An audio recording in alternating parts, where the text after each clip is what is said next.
Richard Fowler, Democrats have some opportunities to get into the game here. Are they going to take them? Oh, yeah. I think there are opportunities to get in the game. I think that there's also a different ball game as starting tomorrow. We have one more seat in the United States Senate, thanks to the Alabama pickup. And so I think the president, for him to get the rest of his agenda through, I think he wants a very busy 2018. He's going to have to rely on a couple of Democratic votes to get things done.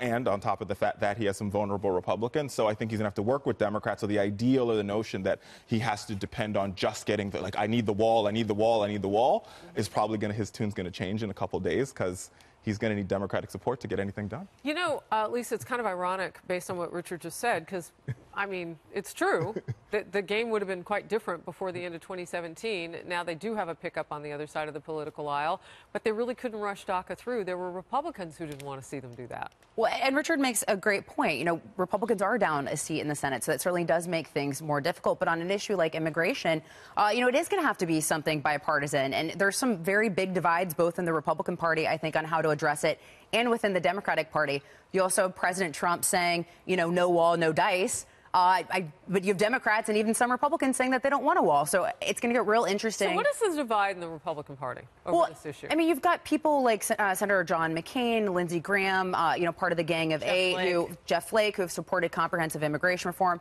Then you've got senators like Tom Cotton and Senator Perdue, who want to make changes to the legal immigration process with the RAISE Act. And I don't think that Senator John McCain is on board with that. So, I mean, there's going to be some deep divides in how to even approach it from a Republican standpoint.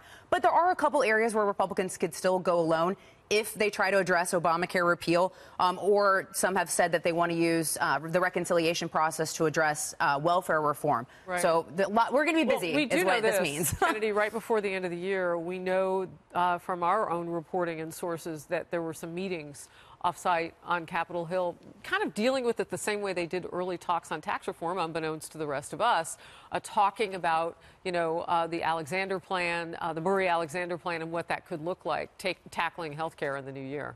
I don't think health care should be at the top of their list if they don't have a plan, because I think Republicans are setting themselves up for failure again. The smart move economically, as far as debt and deficit, would be entitlement reform, and that's what Paul Ryan wants to do. Ahead of infrastructure, where they could get a bipartisan. I understand that. I understand Mitch McConnell feels that that's a smart political play because they bring Democrats on board. They have to bring Democrats on board in order to override the reconciliation process in the Senate. But I don't think that's the smartest move, because you're going to have to borrow money in order to pay for that infrastructure plan. And we already have $20 trillion Are you seeing the yes, Kennedy, I agree with you dance? Yeah, I'm actually surprised to see Richard agreeing on this. I'm not surprised to see him dance.